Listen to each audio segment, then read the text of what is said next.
It's exciting. You know, people asked me, weren't you scared or nervous? And for me, it's such an amazing opportunity. It's so exciting, right?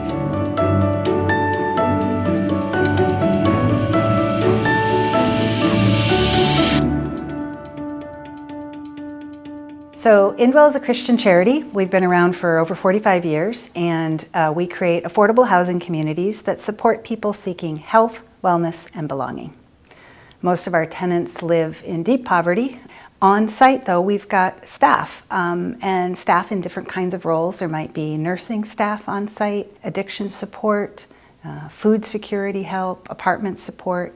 The idea is to create foster community and connect people to other supports and resources in the community. We're very excited about Embassy Commons and being part of the Old East Village. The Old East Village is one of my favorite neighborhoods in London. It's so vibrant.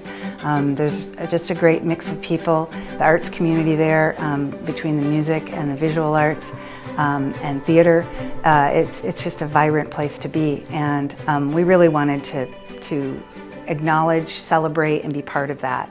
And many people know that the site where we build is the site of the former Embassy Hotel. This was sort of a cultural icon for decades in Old East Village. In fact, a lot of people really remember the Embassy very fondly. And so we thought, well, how can we celebrate that? How can we incorporate the building, which no longer exists, it burned down? How can we get that feeling back into the building? And so years ago, I had met artist Jamili Hassan, and her family started the Embassy. Her father, Alex Hassan, in the 1930s started the Embassy as the Sunnyside Hotel. In the late 70s, Jamili's sister, who at that time was running the hotel, commissioned her to do a whole series of watercolors. And one of them is this iconic picture of the Embassy marquee. And so our architect put that right on the side of the building, 3 stories high, as a way to celebrate the Embassy and the legacy of that cultural history, not only of the Embassy Hotel, but also the Embassy Cultural House, which ran for about a decade out of that space as well. And this was an artist collective, and they did art together and music and poetry, and it was a real vibrant scene in the 80s. So to sort of celebrate all of that, we've got Jamili Hassan's beautiful picture reproduced on the side of the building. Embassy at Night was created by Jamili as a part of an effort that my sister Helen Haller had of documenting the Embassy Hotel and the residents of the Embassy Hotel. That collection Helen donated to Museum London, and it's quite an amazing one. And the images there are the clients of Embassy Commons from another era. It's sort of like a coming home in a sense, I think, not only for Jamili, but for a lot of Londoners who knew about the Embassy before it burnt down and knew the significance of the Embassy. And I think there's a section of the arts community that really understands that, and I suppose it's a little symbolic that there is a kind of coming home. And so I think it's wonderful that Indwell has picked up the name from the Embassy Hotel and the Embassy Cultural House, because those are those were efforts in a small way to help the neighborhood.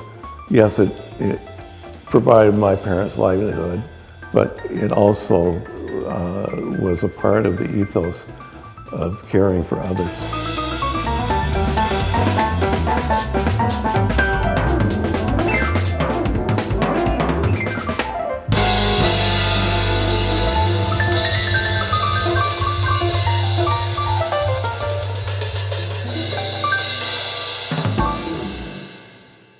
So we're also really excited about the Mosaic project. And this, the London Clay Arts Center, back in 2017, started doing mosaics throughout the neighborhood. The first was the big Canada 150 mosaic on the side of their building. And then they did a number of placemaking mosaics throughout the neighborhood. There are murals everywhere, and they're amazing murals. They're not just murals, they're so well done and they look so good. And so that's really shaping the physicality of this community, but also the culture and the social aspect of this community as well too. It really is quite an honor to get to work on the mosaic murals in London. I mean, in London, the only place they exist is in Old East Village, and I get to work on it, and it's really fantastic.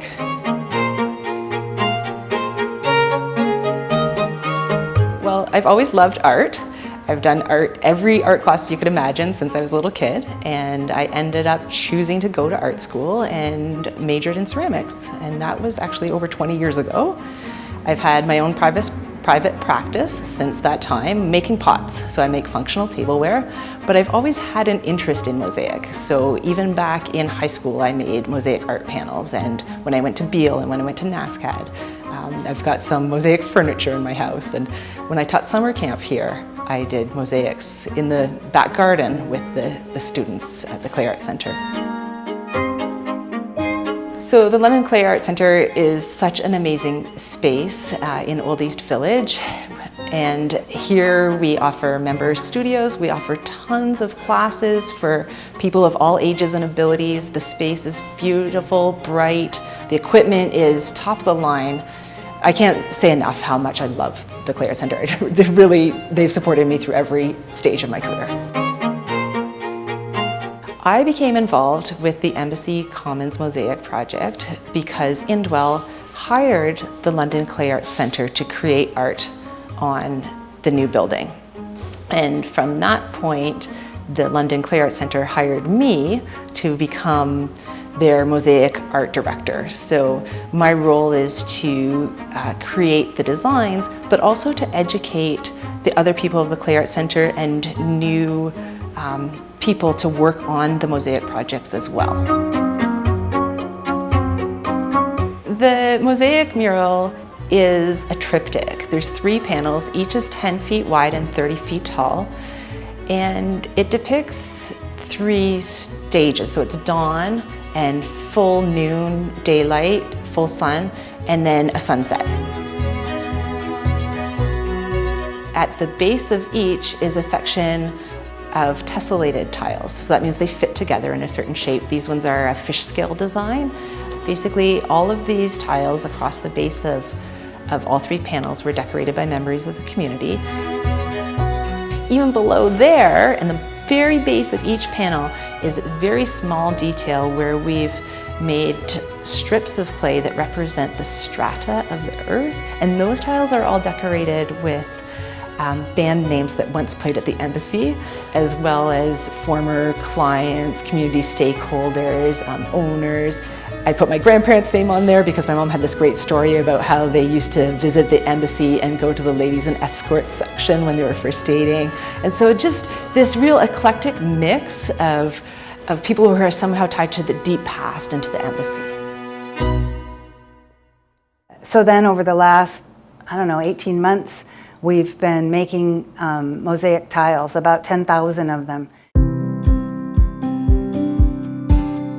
And different community members have been part of it, our tenants have been part of it, our staff, and so there's a lot of love on those tiles, a lot of really good feeling. And I think about just sort of these tiles and Jamili's painting just sort of wrapping our tenants, in that love and acceptance and that welcome to the community in so many different ways. What I hope for this project, the legacy of it, I hope it's there for 100 years or more. I hope it brightens the neighborhood. I hope that people walk by it and smile, and it lifts their spirits and brightens their day. So speaking for Jamili, I'm sure that she hopes that Embassy at Night will be a symbol of hope and bring joy to this place, as Indwell has provided the opportunity for people to have homes and care in a way that has not been available in the city before. I actually think it's going to be a bit of a conversation piece. And that's really interesting when you have artworks that do go into conversation with one another, because the viewer is the interlocutor of that conversation. So that, of course, adds a lot more meaning to it and a lot more significance. That's what it's all about, is the end user, like who's going to enjoy it, right? It really is going to make the neighborhood more beautiful, and people love it. We also don't just want to exist in a neighborhood, we want to improve neighborhoods, we want to contribute to neighborhoods, we want to be part of neighborhoods, and part of doing that is creating spaces that people go, wow, what is that? The way they're put together, it's curated very, very well. And it is, I'd say it's very unique to London, and that's really, really exciting. It's such a feel-good project, you know, in so many ways. The community involvement, the other artists that I get to work with and teach how to do things, the effect that it has on the London Clay Art Centre with people walking through and seeing the tiles, and different people coming in and having the opportunity to decorate them, how it affects Old East Village. It's such an honor to be a part of it. The energy, it's life-changing, and I'm so glad that I got to do it. I think we need texture and flavor and variety to keep people's interests, and I think we also need to remember our past. I think we need to be rooted in our legacies, and if we can build our cultural heritage downtown, it'll be a really interesting place to live and to grow up in.